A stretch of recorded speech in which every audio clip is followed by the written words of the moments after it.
Siendo muy joven, mientras observaba atenta y profundamente un cuadro en un museo, tuve la enigmática sensación de que la obra se convertía en espejo, un espejo donde se reflejaba mi pensamiento, mis experiencias, mi vida y mi alma, donde podía construir aquel momento con las formas allí pintadas.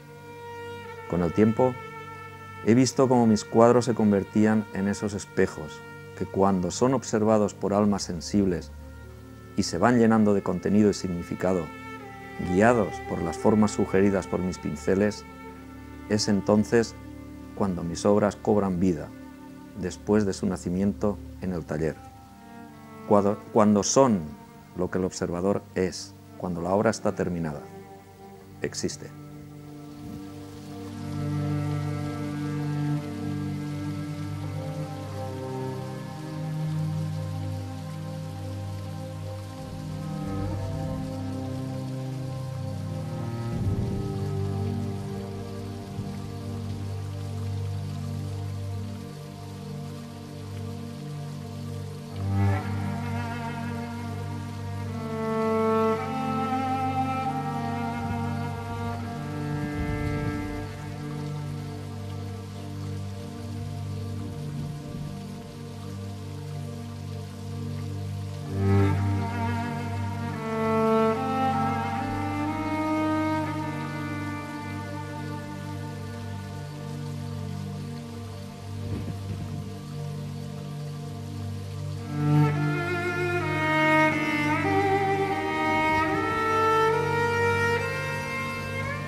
Bueno, don Pere Rivera, bienvenido a tu programa y a tu estudio, claro. Bienvenidos vosotros y además muy agradecido de poder compartir este espacio íntimo con vosotros. Tenía ganas de tener tiempo y ocasión de dedicarte lo que el programa Te Mereces, y seguramente es menos de lo que te mereces.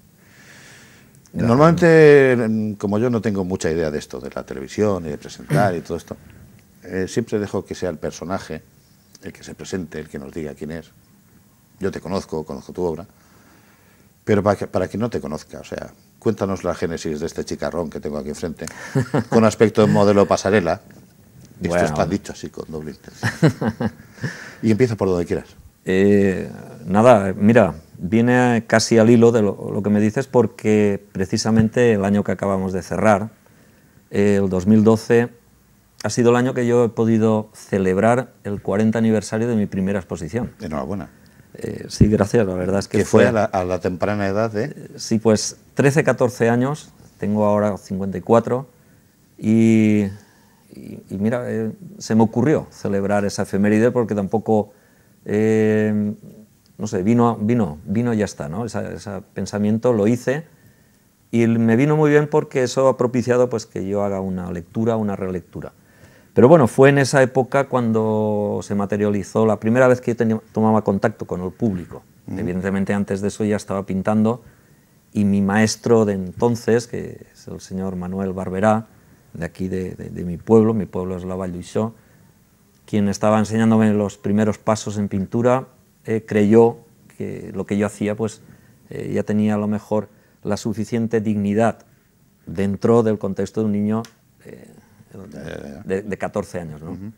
Así que como aquí dio también la feliz coincidencia de que la primera asociación, no sé si la primera, pero bueno, una asociación de pintores mucho más mayores que yo y con más bagaje, montaron la primera sala de exposiciones que hubo como tal, con una iluminación adecuada, también adecuada al año 72, estamos hablando de hace muchos años, y allí pues hice esa primera exposición. Desde entonces hasta ahora han sucedido muchísimas exposiciones. Las exposiciones son para mí el punto de encuentro entre los espectadores y lo que aquí se da, ¿no? La historia que aquí creamos, que nosotros mismos vamos cocinando y preparando, y luego pues las exposiciones es lo que hace posible que todo lo hecho aquí, para bien o para mal, llegue a manos, a la percepción y al corazón y al alma del espectador. Y de paso tenga sentido, ¿no? Sí, evidentemente. Porque la obra sin público sí, es como un mensaje en la botella, más o menos, ¿no? Me viene a la memoria, siendo muy jovencito... A ver, no nos precipitemos.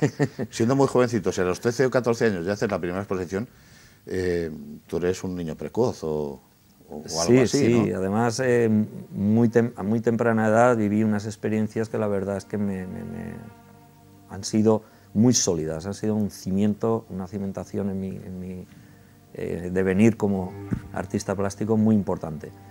Pues joven, tendría a lo mejor 18 años y me hizo una pregunta un señor de aquí de mi pueblo, me paró por la calle.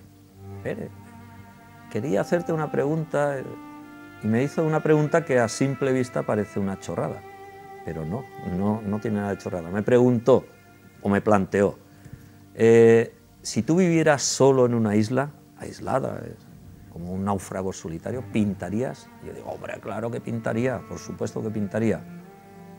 Con los años dudé de aquello que le contesté. Evidentemente con la vehemencia de los 18 años que estarías pintando a toda hora, que esa vehemencia no la he perdido, por cierto. Ya, pero bueno. Pero luego me di cuenta que realmente nosotros, digo nosotros porque tú eres tan artista o más que yo y lo sabes. Bueno, perdona, te tengo que hacer el inciso. Yo ahora soy estrella de televisión, o sea, no, a mí no me involucres. Artista plástico. No me involucres en tu historia. Plástico. Eres tú. Yo recuerdo, y lo veo también en los niños, yo recuerdo muy bien cuando iba a enseñarle un dibujo a mi maestra, a mi abuela, a mi abuelo, que deseabas, ¿no?, que aquello gustara y acabar llevándote ese caramelo afectivo, ¿no? Pues muy bien, o la caricia esa, como me pasó con mi maestra de parvulitos, doña Carmencita, que me estimuló mucho porque apreciaba mucho mis trabajos, que a la vez también, sin saberlo ella y sin saberlo yo, inconscientes los dos, yo porque tenía 4 o 5 años, y yo que ella no lo pensaría, supongo, me acuerdo que nos hacía dibujar árboles del natural que había en el patio, algarrobos. Nuestro patio no tenía pistas de tenis, sino algarrobos.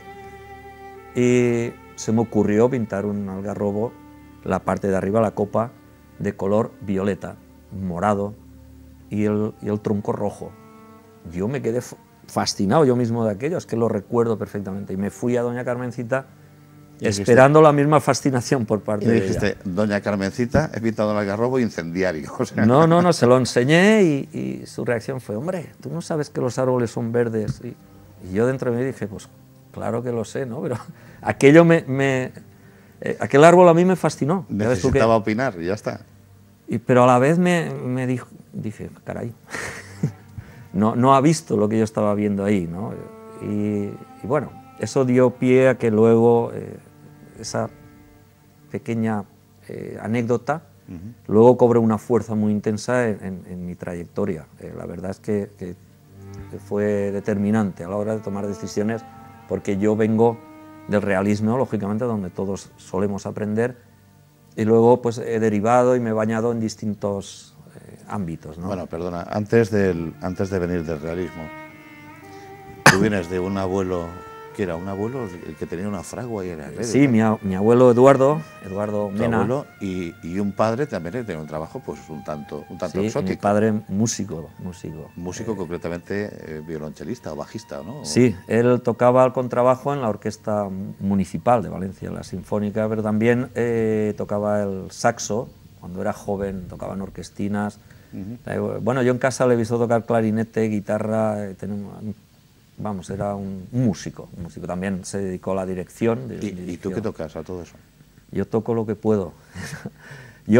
Hablo de instrumentos, porque luego iremos entrando en el programa Sí, sí, sí.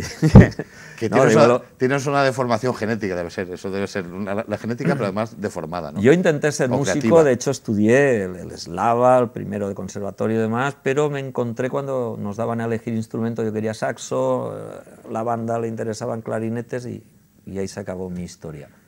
Pero bueno, la formación que he adquirido, gracias, porque yo con 12 años estaba escuchando conciertos de música clásica, sinfónica, pues también ópera, y claro, yo me siento privilegiado porque en aquella época aún era más complicado llegar a... Y recuerdo aún más el ver construir la obra, ¿no? Como aquí que estamos en un taller donde se construye la obra, pues las obras musicales, los conciertos se construyen en los ensayos. Claro. Yo iba al Teatro Principal de Valencia y cuando estaba estudiando allí, al menos una mañana iba, me sentaba en el palco que estaba detrás, justamente de los contrabajos, veía por la parte derecha al director y veía cómo desmenuzaban cada obra. Eso es un privilegio, ¿eh? Pues sí, sí, además, o sea, eso lo ha podido cómo ver lo muy iban poca gente. trabajando, cómo la iban construyendo, y luego muchas veces pues veía luego el resultado en el concierto ya. Con lo cual... Formabas parte ya de ese concierto, ¿no? Sí, sí, de alguna manera sí. Y el conocimiento que tuve también, tanto de los instrumentos de cuerda, de madera, de metal, de viento, fue una relación muy íntima y muy directa gracias a todo eso. Es que como hemos entrado un poco a saco, pues sí. Yo soy muy rústico presentando programas de estos, ¿no? Entrar a saco significa que no vamos entrando en matices, en pequeños detalles, tal, ¿no? Tú eres pintor, eres escultor, eres ceramista, grabador. Antes te he tirado la chinita, no lo has cogido, modelo ocasional. Sí, sí, lo he sido también, es verdad. Has sido modelo publicitario, ¿no? Sí, sí, sí. Una experiencia muy divertida. Bueno, pero solo experiencia, o tuviste una etapa de dedicación o qué? No, bueno, a raíz de, mira, es que son coincidencias y accidentes, no sé si esto interesará a tus espectadores, pero en fin. Hombre, tú eres un tío con tipo, si te pusieras de pie, pues vería que es un dandy, este que tenemos aquí enfrente es un Garrido galán, entonces... No sé si me estás tirando los trastos, Javier, pero... No, porque no eres rubia, o sea, no, desengáñate, no eres rubia. Te lo agradezco mucho, que me hagas esas consideraciones. Fue un accidente. Vieron una portada que me hizo mi amigo, mi gran amigo y gran fotógrafo Mocete, que estuvo en una portada de una revista, llegó a manos de alguien y ese alguien buscaba una persona que tuviera el pelo blanco con aspecto y estuve haciendo varios trabajos durante un tiempo, ¿no? Pero evidentemente ni es lo mío, ni tengo tiempo para dedicar a eso. Pero sí que fue una experiencia muy, muy grata, porque además... ¿Es creativo eso de ser modelo? A veces te dejan, otras no, porque tienes ahí un director que te marca. Pero es actuar también, de alguna sí, forma. Sí, ¿no? sí, sí, es muy, muy divertido. Más yo que no tenía la responsabilidad de los profesionales, que yo iba allí para divertirme y ya está. De guay, como se dice. Sí, sí, de guay. Oye, y hablando de gente guay, tu abuelo, que resulta que con la conversación preliminar me ha dejado fascinado porque te enseñó. Lo digo, mi abuelo... porque es que igual que la música ha tenido sentido en tu vida y en tu obra, y la sigue teniendo y tiene vigencia y tal, tu abuelo también formó parte de... ¿no? Es el que, mi formación, el que sí. formó al escultor que trabaja en Técnicamente hierro, ¿no? sí, yo puedo decir que fue mi maestro, igual que han sido mis primos, hermanos después, tanto Miguel como Eduardo, y mi otro abuelo, mi abuelo paterno, que era labrador, también tuvo mucho que ver en todo lo que ahora de alguna manera influye en mis decisiones plásticas. Mi abuelo Eduardo... Y en la filosofía. También, sí. Porque de hecho hay una subserie dentro de lo que estoy trabajando ahora que tal vez el culpable es mi abuelo Pérez. Eduardo es el padre de mi madre y Pérez es el padre de mi padre. Y bueno, pero vamos a reconducir, si no nos perderemos. Vamos, y voy a reconducir yo. Tu abuelo Eduardo te enseña todos los misterios secretos de la forja. De la fragua, sí. O de la fragua. Sí, de la forja, exacto. Y te enseña a soldar como en la Edad Media, que es fascinante, me lo has contado ahora. Sí. Y quiero que lo digas porque el público quiero que sepa cómo se soldaba en la Edad Media. Sí, bueno, el método que él me enseñó, bueno, no fue en realidad te lo he dicho mal, porque no fue mi abuelo, sino mi tío Eduardo. Te lo he dicho mal, mi tío Eduardo. Hijo de tu abuelo. Sí, hijo de mi abuelo. Mi abuelo Eduardo falleció siendo yo jovencito, crío, y no. Fue mi tío Eduardo. Se ponen dos partes, las dos partes a soldar en la fragua, se calienta, y cuando adquiere ese color rojo anaranjado que solo sabe y reconoce el ojo experto, porque la verdad es que yo a veces me decía mi tío, mira, ahora está, y a pesar de mi ojo estar muy entrenado para detectar colores y matices, cuesta. Ahí la mano del maestro es la mano de la experiencia, ¿no? Sí, es cuando se supera el rojo vivo. Sí. Es el... Entonces simplemente se unen las dos partes, les das unos golpes muy sutiles y se funden. Se fusionan las dos partes y queda soldado. Curioso porque, luego eso se enfría. Porque tenemos el concepto de martillazo limpio, y no, al contrario. Es casi romper la estructura molecular de los dos. El martillazo es para, imagínate los romanos cuando hacían las formas de las lanzas, una vez el hierro al rojo vivo, para darle la forma así, iban a martillazo, iban trabajando la forma martillazo limpio. O cuando hacen una herradura, claro. Es lo mismo. La van pisando, la van aplanando con un martillo y la van... Pero vamos, que tú lo tienes claro, puedes hacer una espada, una herradura o soldar... No. Ojalá, no, porque no he practicado, y eso es un oficio, y los oficios se aprenden con la praxis, es decir, cada día trabajando. Bueno, pues a ti por lo menos te metió el veneno suficiente, te inoculó el interés por el hierro, hemos visto unas cuantas piezas que tienen aquí de hierro, que además están hechas con piezas de... Tú realmente montas, o sea, no es que hagas la escultura, sino que coges piezas de... Sí, sueltas y las voy como un puzzle. Explícanos qué piezas son, porque luego se irán viendo por la cámara. A principios de los años 90 descubrí el troquel, que lo construyeron pues, en el taller que mis primos en aquel momento tenían y se dedicaban a eso. El troquel es una pieza destinada a cortar la piel, bien para hacer zapatos, bien para hacer marroquinería, que es bolsos y demás. Claro, el troquel en sí, yo ya veía unas formas allí realmente atractivas, plásticas. Sí. Era como una esculturita pequeña. Yo cuando vi que una vez realizada su función en los talleres donde cortaban la piel para fabricar el zapato, se desechaban.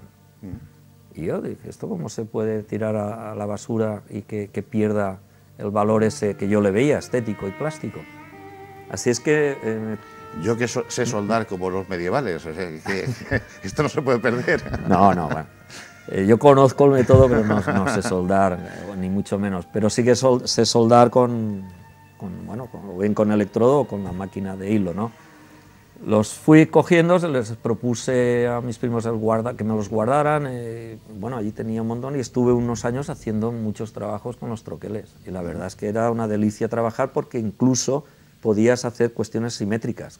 Es que la simetría te pierde, o sea, sí. Toda tu obra está, por lo menos está muy estructurada, da igual grabado, escultura, suele estar estructurada y rara vez te sales de la simetría, a no ser para crear otro punto de interés más atractivo que la simetría. Sí, la simetría siempre me ha gustado porque la sensación de equilibrio, la sensación...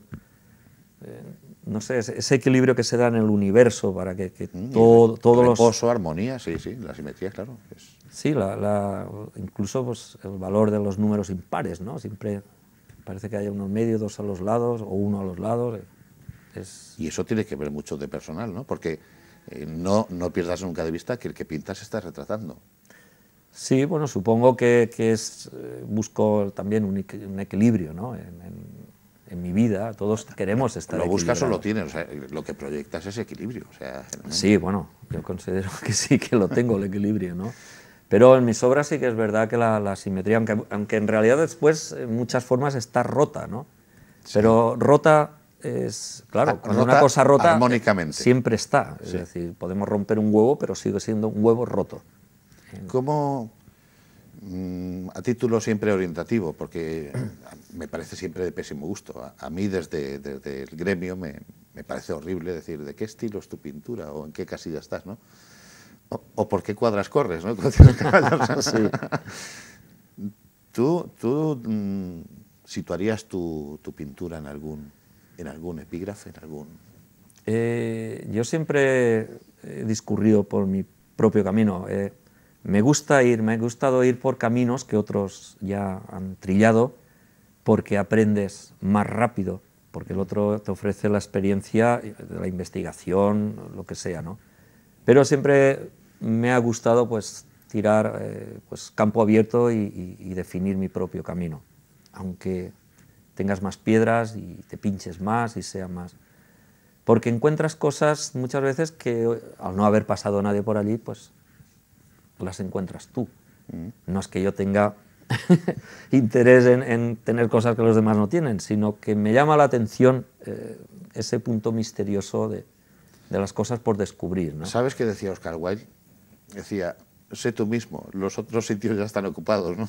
Sí, pues algo así. Entonces, no, quiero decir que aunque no te lo propongas o te lo propongas, el resultado siempre viene a ser el mismo, ¿no? Bueno, he tratado, sí, de ser yo mismo y con todas las consecuencias, evidentemente. Y lo de encasillar, etiquetar y demás, pues en esta sociedad hay una tendencia clara a eso.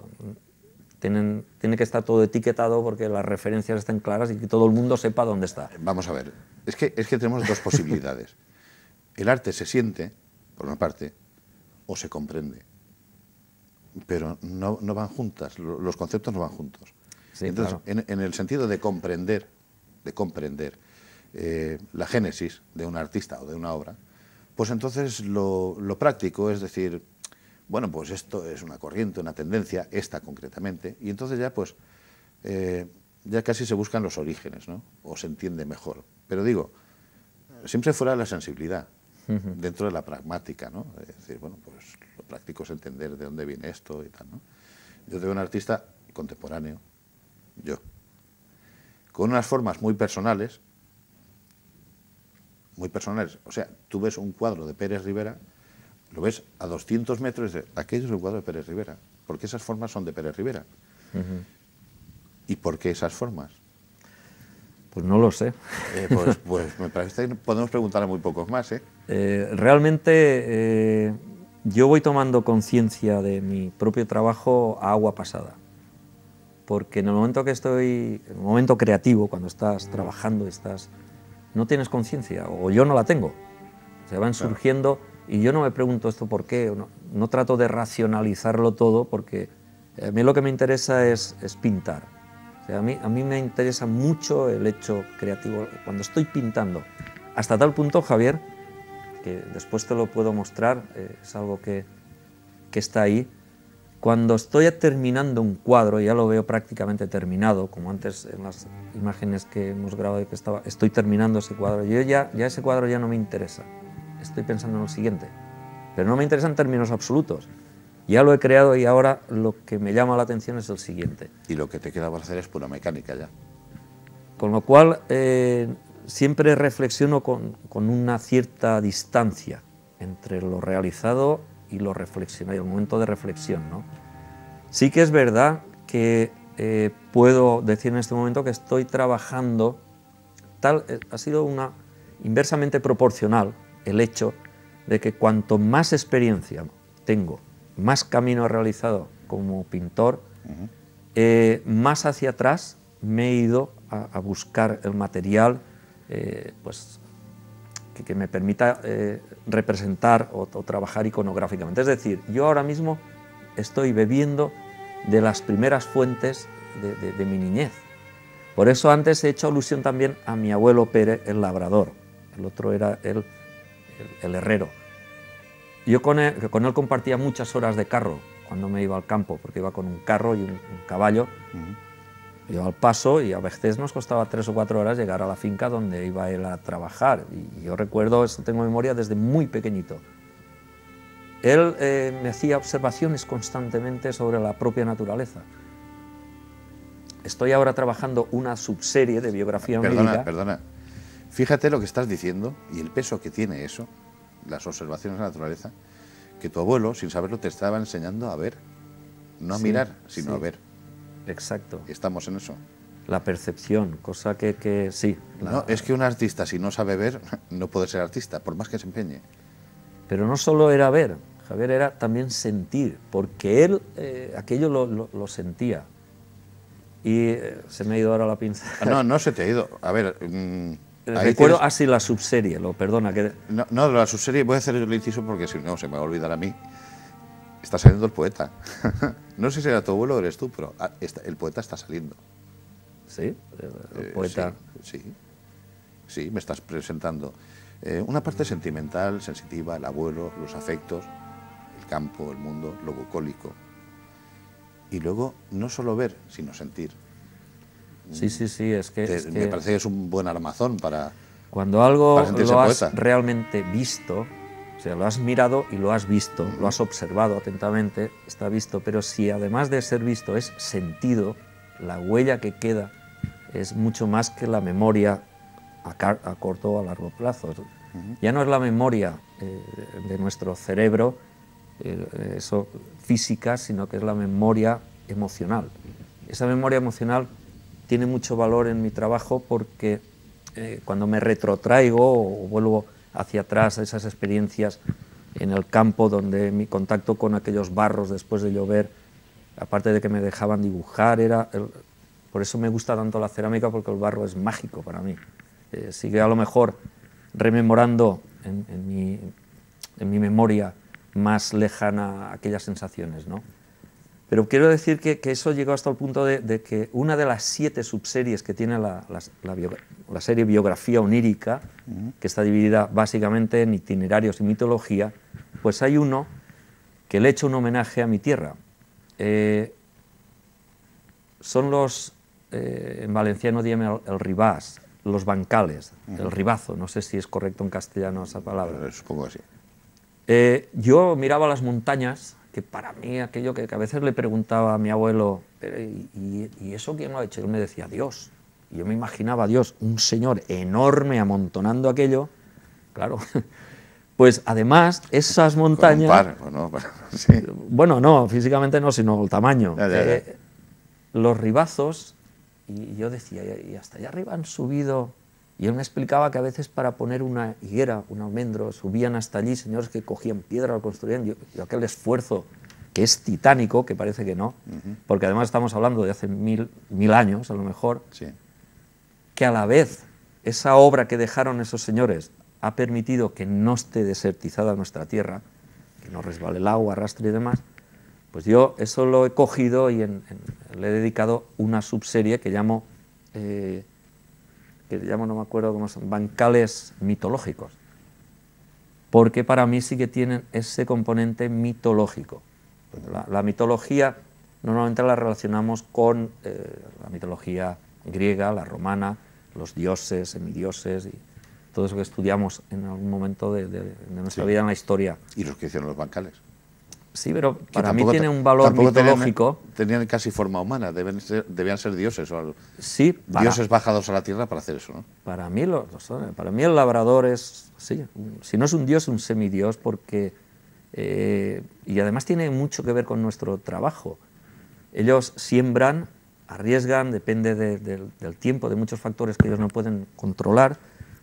Nosotros también, de alguna manera, en nuestra obra vamos haciendo lo mismo. Es decir, siembras la obra, después puede cuajar, no puede cuajar, suceden muchas cosas aleatorias que muchas veces incluso a lo mejor se nos escapan. Bueno, pero en cualquier caso... Pero sí que hay una idea que germina, crece y da un fruto, ¿no? Pues, si utilizamos una metáfora, un símil... No, lo que está claro es que vamos, en tu caso es que es lineal, o sea, tú has tenido una escuela, unos referentes, y esos referentes has tenido la suficiente sensibilidad para aglutinarlos y luego darles forma en una producción artística, ¿no? Sí, y en todas las dimensiones. Pero realmente la pregunta que ha iniciado esta parte de la conversación, ¿de dónde sale eso? Realmente no lo acabo de saber. Yo voy uniendo todas esas cosas tal y como voy en mi propio devenir, en mi propio caminar, pero sin tener certeza al 100%. Bueno, no, en realidad no tengo certeza de nada. No de una forma consciente, evidentemente. Pero son análisis que a lo mejor hago yo en momentos que yo también me hago esas preguntas, ¿no? Dices, tú, y esto, por ejemplo, esas formitas que parecen a veces formas escatológicas para alguna gente. No, lo he puesto, bueno, una entre tantas, y enséñalo a la cámara y les explicas un poco, porque esto es un juego muy divertido. Sí, esto... Hay que tener mucha imaginación y mucha soltura con el dibujo, ¿no? Porque esto es lo que se llama una forma imposible. Sí. Tal cual. O sea, esto que se ve, que el ojo lo acepta como algo normal, como una construcción, sería impensable construirlo porque precisamente los planos cambian de lugar. Sí, con hormigón no se podría hacer, estos con madera planos, tampoco, sí. Esto en dibujo se llaman formas imposibles y es un juego para estimular la imaginación. Este señor no necesita estimularla, necesita darle rienda suelta. Y entonces va haciendo sus formas imposibles. Pero quiero decir que cuando vas andando por ahí, vas mirando, mira, aquí tengo trozos de pirita de cuando salgo a la montaña, y esa pirita está en el suelo, solo hay que verla y metérsela en el bolsillo. Sí. Pues eso mismo lo hago en todos los aspectos de mi vida, en todo lo relacionado con lo humano, ¿no? Recuerdo esas formas, que alguno puede ver esas formas escatológicas porque a lo mejor su espejo es eso lo que refleja. Simplemente es una anécdota. Yo cuando en Bellas Artes, que entonces estábamos en San Carlos, a mi lado pintaba un chico de Albacete que todo lo realizaba con espátula. Bueno, yo en la clase a veces yo pasaba del bodegón de pintar al bodegón y me dedicaba a ver cómo aquel maestro de 22 o 23 años pintaba con la espátula porque era de una habilidad tremenda. Y él, claro, lógicamente su paleta le tiraba pasta, pero claro, generosamente y en abundancia. Y yo le decía en broma, digo, tú, eso parecen mierdecillas, le decía yo, porque hacía la forma esa. Y él me decía, no, son esculturas. Vale. Pues sí, tenía razón, eran esculturas. Pero es que esa misma imagen también la ves cuando te sirven un cucurucho de aquellos de...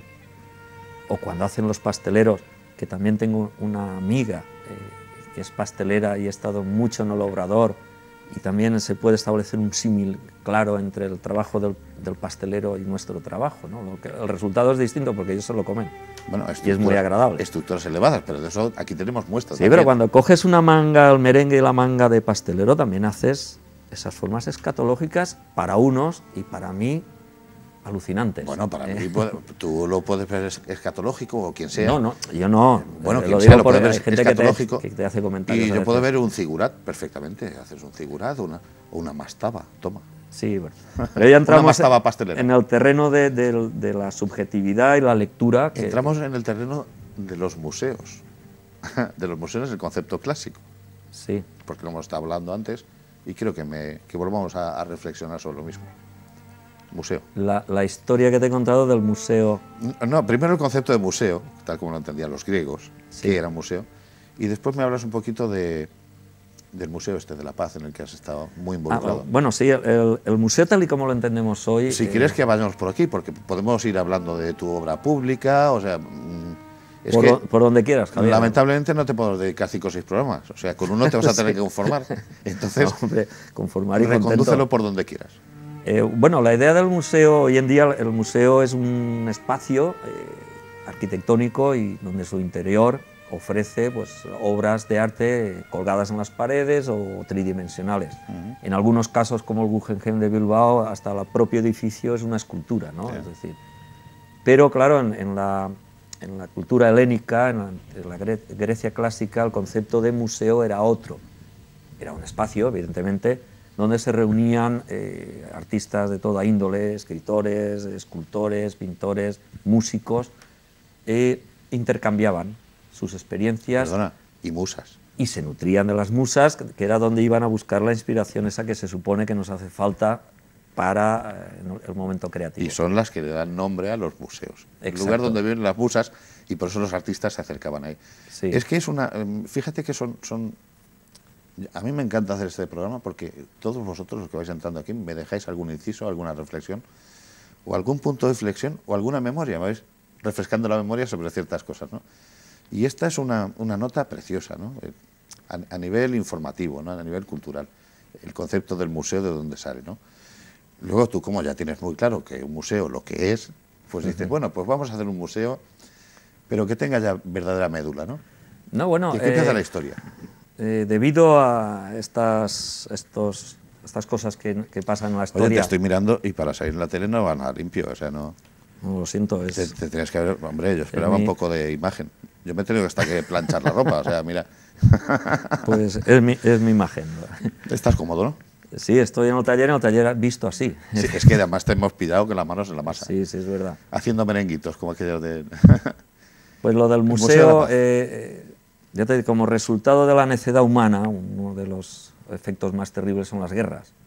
Y después de la Segunda Guerra Mundial, algunos artistas se plantearon qué podían hacer ellos desde su trabajo como artistas plásticos para evitar que volvieran a suceder estas situaciones atroces, ¿no? Y surgieron unos movimientos de arte y paz donde se dedicaban a reflexionar. Eran todos encuentros, digamos, teóricos, ¿no? Donde pues, se barajaban, se reflexionaba sobre el hecho de la guerra y el hecho de la no guerra. Pero llega hasta manos, sobre todo de los japoneses, son los que empiezan a ver que no es tan interesante ya a lo mejor enseñar las imágenes de la devastación que produce, por ejemplo, las bombas atómicas que les lanzaron a ellos, y es más interesante trabajar lo preventivo, es decir, vamos a hablar de las cosas positivas que nos trae la paz y no de la guerra y todo lo que sucede. Y allí empiezan a nacer este tipo de museos. La paz en el sentido más amplio, ¿no? Evidentemente, la paz... Lo que dimana o emana de la paz, ¿no? Una vez no existe esa violencia, hay que llenar la paz de contenido. Es decir, la paz es justicia, la paz es Eso iba. Una distribución de la riqueza más justa y equitativa, es dar una buena educación, una buena alimentación a todas las personas. Es decir, y después los valores, que ahora, por desgracia, tanto se están deteriorando, el respeto a los demás, la empatía, practicar todas esas, la solidaridad. Todos esos son aspectos que van apareciendo cuando la paz desaparece la guerra y ya se va consolidando. Pues dentro de ese contexto, de ese ámbito, Vicente Martínez Guzmán, que trabajaba en la cátedra de la UNESCO por la paz en la UJI, me habló de estos museos. Hicimos una exposición que lo dedicamos a los derechos de los niños. Yo lo invité a que él nos diera una charla en aquella exposición y ahí es donde salió la primera vez, yo tuve noticias del museo. Pero eso cuajó y en el 2001, creo que era 2000, en el año 2000, se inauguró en la Vall d'Uixó un museo de esas características, donde queríamos que fuera un centro donde vinieran la gente a trabajar. Un lugar de encuentro. Sí, un lugar de encuentro. Y se internacional, además. Sí, sí, además, sí, porque de hecho el Museo de Kochi, de Japón, nos apadrinó. Vino Kazuyo, que es una señora que está muy metida en este movimiento internacional, estuvo aquí, nos visitó y demás. Nos trajeron, por ejemplo, una historia muy de Sadako, que era una niña que a raíz de la bomba atómica adquirió la leucemia. Es un emblema de la lucha por mantener la esperanza, esa niña Sadako. Sadako contrae la leucemia, la hospitalizan y evidentemente su muerte estaba anunciada. Pero alguien le dijo que si hacía 1000 grullas con papiroflexia se salvaría. Y ella se lo creyó. La historia tomó tanta fuerza, ella empezó a hacer grullas, que empezó... Que de hecho son esculturas que están por medio mundo. Sí. Sí. Es un símbolo de la paz hoy en día. Todos los niños de las escuelas empezaron a hacer grullas para salvar a Sadako. Sadako al final murió porque le venció la enfermedad, ¿no? Pero quedó la semilla de esas historias. Eso es lo que luego fue tomando fuerza en este tipo de museos. Y dentro de esos museos tiene cabida el arte, porque su presencia es bastante importante, porque el arte... el arte, cuando menos, no mataba a nadie, vamos. No, pero es una forma distinta de llamar la atención. Claro. Y de llamar a las conciencias o la concienciación sobre algo, porque al ser distinto ya es más atractivo. Y que la gente gire la cabeza y preste atención a algo hoy en día, con los medios de comunicación que hay, toda la oferta que hay lúdica y demás, es muy difícil, ¿no? Entonces, claro, nuestras posibilidades están ahí.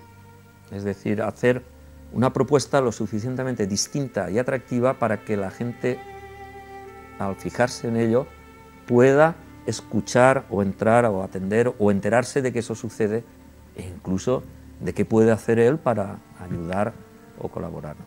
Eso a mí me parece que es darle un contenido ya mucho más importante que la propia obra, ¿no? Es decir, está clarísimo. Si eso ayuda, si el arte hubiera ayudado a salvar a Sadako, pues imagínate, ¿no? Entonces son trabajos que a mí me han llamado mucho la atención, que me he involucrado mucho y que pienso que realmente vale la pena hacerlo. Y de hecho ahora no estoy tan involucrado también porque todo este trabajo, por desgracia, depende de subvenciones y todos sabemos y en ya este sabemos momento que eso no tenemos, vale. Y desde aquí, desde tu faro personal, irradias el concepto de paz, las ilusiones y tal. ¿Cómo vives la soledad del estudio? O sea, la pugna diaria de un artista en su Santa Santorum, la soledad con sus musas, porque esto también es un museo, de vez en cuando entra alguna musa, supongo, ¿no? Sí, bueno, musas sobre todo inventadas, ¿no? Son la soledad, yo convivo muy bien con la soledad de mi taller, es más, la necesito. Y yo creo que hay una buena comunión. El tiempo cuando entro aquí se para mí, aunque evidentemente cuando vuelvo a abrir la puerta y salgo del taller me doy cuenta que sí que ha pasado, ¿no? Pero sí, no estás solo. Claro, es una soledad elegida, deseada, amada, no es una soledad impuesta, que sería terrible. Y además, según tú confiesas también, como eres tímido, pues mejor, ¿no? Sí, sí, sí. La verdad es que si yo pudiera, me lo permitiera la infraestructura social de mi vida, si no tuviera, yo viviría aquí eternamente, bueno, eternamente. Lo hasta que tocara. Que no muriera. Oye, esto va a ser la isla desierta, aquella de la que te mencionaba que el No, señor, porque ¿no? sí, mis obras sí que saldrían, ¿no? Ojalá, ¿no? Ya. No voy a esconderlas aquí porque también les privaría de la posibilidad de comunicarse con la gente, les quitaría su capacidad de expresarse. Bueno, pero sería robarles mucho. No, no te creas. O sea, esto son opciones libres. O sea, la gente toma o no toma, y ya está. Y hablando de comunicarte con la gente, hay una serie de puntos, mucha obra pública. Bueno, hay que decir así porque me parece que se nos está acabando el tiempo. Tú tienes mucha obra pública, tu obra se ha movido por medio mundo, es un artista inquieto, que además, curiosamente, vence la timidez y necesita que su obra se contagie por ahí, que es la palabra, que se contagie. Sí. Obra pública tienes mucha. Hay una que es emblemática y ya está claro en quién estabas pensando cuando la hiciste. Cierto contrabajo, violonchelo, que está en la fachada del Teatro Principal de Castellón. Sí. ¿En quién estabas pensando? Voy a ponértelo fácil. Pues tuve hasta la suerte de que viniera mi padre. Mi padre es que sufrió un ictus hace unos años y tiene problemas de movilidad. Pero vino a la inauguración y la verdad es que sí, allí lo dije en la presentación, que yo, tanto a mi padre como a mi madre, tengo muchísimo que agradecerles, pero no solo por todas las aportaciones a nivel humana que han hecho, aparte de criarme a mí, como cualquier padre o madre cría, porque siempre me han respetado en términos absolutos. Cuando pues, el niño parecía que le pegaba por pintar y eso, siempre sabes tú que siempre me han apoyado y me han dejado hacer, me han dejado total libertad, ¿no? Aún siendo conscientes, y supongo que habrán sufrido los suyos, de que la cosa podía salir mal y no sé, pero nunca trataron de reorientarme ni de... No, porque... Bueno, lógicamente a veces sí que te hacían... Pero que quiero decir que eso es muy de agradecer para mí. Si es que tu padre ya era artista, entonces, ¿qué te iba a decir?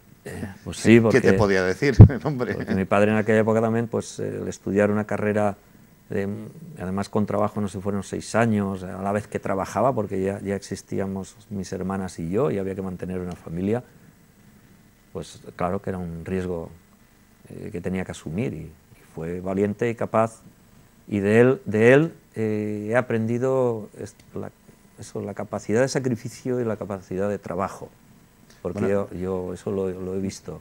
Pero cuando vio el violonchelo, el contrabajo allí en la fachada, dijo, ¿esto se puede tocar o no se puede tocar? ¿Esto sonaría? Sí, sí, ese contrabajo se puede tocar, pero con el corazón. Perfecto, eso ha quedado precioso. No, además es verdad.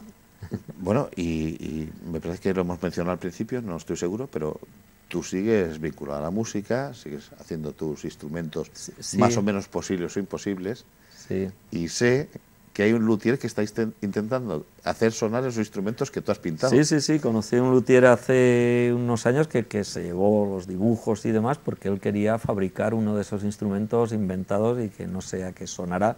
La verdad es que no sé en qué punto está él, pero es complicado dedicarle tiempo a hacer un instrumento. Ya, pero espero verlo algún día. Pero estoy viendo tus instrumentos y tienen, no sé si es porque están metamorfoseados o tienen unas sugerencias arcaicas. Me suenan a instrumentos pues, de la antigua Grecia, del antiguo Egipto, ¿no? O sea, cosas así. Sí, puede que sean. A ver, no estoy ni siquiera sugiriendo que te has inspirado ahí, porque no. Porque tú no te complicas la vida, tú lo haces y ya está, ¿no? Sí, pero suceden, las coincidencias existen. Coincidencias, claro, estamos hablando de azar, existen. A veces, yo recuerdo, por ejemplo, ahora te comento rápidamente, también a principios de los años 90, uno de los materiales con los que investigué y deseché como base matérica fue el serrín, que se obtiene en las carpinterías. Yo hice pruebas con el látex, esto, lo otro, y al final no me interesó, no me servía para mi propósito. Y no sé si era el año 91 o 92, no lo sé, 90, por principios de los 90, un colega y amigo mío, pintor de aquí de Valluxó, que vivía entonces en Nueva York, vino a exponer a la Galería Canem de Castellón. La exposición se llamaba el Bañisterio de San Sebastián, me acuerdo perfectamente, y me encuentro que él, que hacía mucho tiempo que no nos veíamos físicamente, que estaba en Nueva York, yo aquí, no habíamos intercambiado nada, palabra, y estaba trabajando con el serrín. Si yo me hubiese servido, en ese momento estaría pintando con serrín también. Una coincidencia. Me ha pasado... Eso es que porque sois paisanos. Sí, Hay pues, vínculo hay mental. una conexión de esta... mental, sí. Sí. La verdad es que sucede a veces, que hay un mismo pensamiento en dos lugares distintos al mismo tiempo. Bueno. Puede pasar. Dime una cosa, ¿tú te sientes reconocido como artista? En lo íntimo. ¿Reconocido, realizado, satisfecho? Bueno, es que voy atropellándote porque nos quedamos sin tiempo y... Realizado, me siento realizado en tanto en cuanto mi meta, mi mayor objetivo, mi gran meta es pintar cada día lo que yo quiero y deseo lo mejor posible. Y eso lo voy haciendo, poco a poco, por lo tanto, pues me siento realizado. ¿Reconocido? Reconocido. Me siento reconocido, muy reconocido. Nosotros te reconocemos. Estamos aquí para reconocerte. Por una parte de la sociedad y por aquellos que evidentemente pues, se acercan a mi obra con el propósito de abrirse ella, disfrutarla, esto, lo otro. Pero tampoco es una cosa que pienso ni me preocupa ser reconocido. Yo lo que me preocupa es lo que te he dicho, el poder seguir consiguiendo esa meta cada día de pintar aquí en mi taller, cumpliendo mis propósitos personales íntimos. ¿Cómo es la obligación que te has impuesto? Oye, ¿y a ti te pasa como a los actores cuando van a salir a escena? Cuando te pones delante de la obra en blanco, ¿qué te pasa por el cuerpo? Sufro ya de pensarlo cuando vengo. Cada obra es un mundo nuevo y parece que no te sirva la experiencia de la anterior, porque, claro, cada obra, aunque sea el paso siguiente al anterior, que siempre tiene algo del anterior, por eso hablamos de series, te va a plantear nuevos problemas. Yo lo comparo con los hijos, es decir, tu pareja, porque somos hombres, se queda embarazada, va a tener un hijo, tienes otro, puedes tener, bueno, hoy en día no se tienen tantos, pero quiero decir que cada uno realmente te va a plantear unos problemas distintos y por más hijos que llegues a criar, el ser padre pues da miedo, ¿no? Aquí también creo que a mí me sucede, ¿no? Ese vacío que tienes que llenar. Porque lo vives con mucha responsabilidad, ¿no? Muchísima, sufro y mucho. A fin de cuentas, nadie te pasa cuentas ni te exige nada, eres tú. Soy yo, muy exigente, por eso cuando, como coloquialmente se dice, me meten caña, siempre se quedan cortos. De hecho, ahora os enseñaré obras que están ahí en el suelo, que incluso algunas se han expuesto, incluso algunas han formado parte de algún catálogo, y hoy en día están ahí las telas en el suelo porque no estaba plenamente convencido. Les di ese margen de tiempo, pero pasado ese tiempo las he arrancado para aprovechar el bastidor. ¿Tuvieron su oportunidad? Y sí. Oye, y son obras que seguramente otro dirá, che, tú. Picasso era el que decía que somos padres de la obra hasta que la firmamos, después nos convertimos en sus hijos. No lo sé, no lo sé. Yo, en el momento que la firmo, y entonces afirmo, ¿no? que la doy por buena. Evidentemente, eso ya pasa a manos de aquel que se la quiera llevar a su casa y convivir con ella y disfrutarla, ¿no? Pero así todo, yo sigo... si te queda esa pequeña duda, no estoy satisfecho. Y tampoco la satisfacción es algo que me... porque realmente no tengo tiempo de estar satisfecho, porque como siempre estoy preocupado por la siguiente obra. La siguiente obra va a ser la buena, ¿no? Sí, ojalá. Eso también me lo han preguntado a veces. ¿Cuál es tu mejor obra? Digo, la siguiente. Espero que no llegue nunca, porque si dijera esto ya es lo máximo que puedo hacer, al día siguiente me retiraba. Sería... Bueno, oye, es que Paco nos está diciendo que, fíjate, el tiempo es un rodillo, nos atropella. Sí. Ahora que estábamos ya entrando en conversación, ¿no? Nos alegra mucho aprender a soldar, como decían en el medievo. Nos ha encantado tenerte en el programa, te lo agradecemos muchísimo. Hombre, yo estoy muy agradecido que me hayáis dedicado este tiempo y que de paso... Pues... el tiempo nos lo dedicas tú a nosotros, nos haces felices, nos enseñas cosas y ya puesto, ya que estás en harina, metido en harina, pues despide el programa tú, di lo que quieras. Hombre, yo... lo que despedir el programa simplemente sería decir a todas las personas que te van siguiendo en los distintos programas, pues que no dejen de hacerlo, porque es una oportunidad... Gracias, eso es lo que me toca, gracias. Es la oportunidad no de romper esa cáscara que puede tener el arte por fuera y descubrir esa otra cara de la moneda que casi nunca se muestra, que es esta intimidad del taller, que como hoy pues ha sido un placer romperla y compartirla, y que eso espero que dé pie a que la gente se acerque al arte, y no solo eso, sino que llegue a disfrutarlo llevándose obras a casa, de quien sean y cómo sean, pero que de alguna manera haya una proximidad, una cercanía y un contacto directo con el arte. Eso, y con los artistas también, que no somos... bueno, no sé los demás. Bueno, pero que no somos como los pulpos, con 8 brazos y cosas así. No, yo creo que somos personas normales y que incluso nos gusta a veces compartir todo esto con los demás. Nos encanta, porque, oye, tú eres vanidoso, porque dicen que los artistas son gente muy vanidosa. No lo sé. Tampoco Yo te lo pregunto a título informativo. No, supongo que tendré el grado de vanidad que todo el mundo tiene. No sé. Bueno, no me siento vanidoso ni... Ya has despedido el programa, ¿no?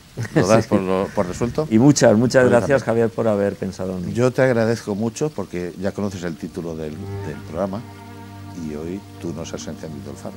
La luz es tuya. Hasta siempre. Gracias.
Cuando en el taller la necesaria y deseada soledad se hace aterradora, ante la imposibilidad de pedir consejo a nadie, debiendo tomar decisiones que marcarán y definirán la futura obra, y en el momento creativo se convierte en hecho ineludible e irremediable, me inunda el temor, el miedo, ese horror vacui que a la vez me impulsa mágicamente a llenar de sueños deseados y soñados la piel blanca y desnuda del lienzo, y que en última instancia desea hacer soñar el alma del espectador sensible y soñador, convirtiendo ese primer momento aterrador en el origen de un dulce y creativo abrazo entre la obra y aquel que con su imaginación inicia el juego de la subjetividad compartida, el encuentro con su propia percepción,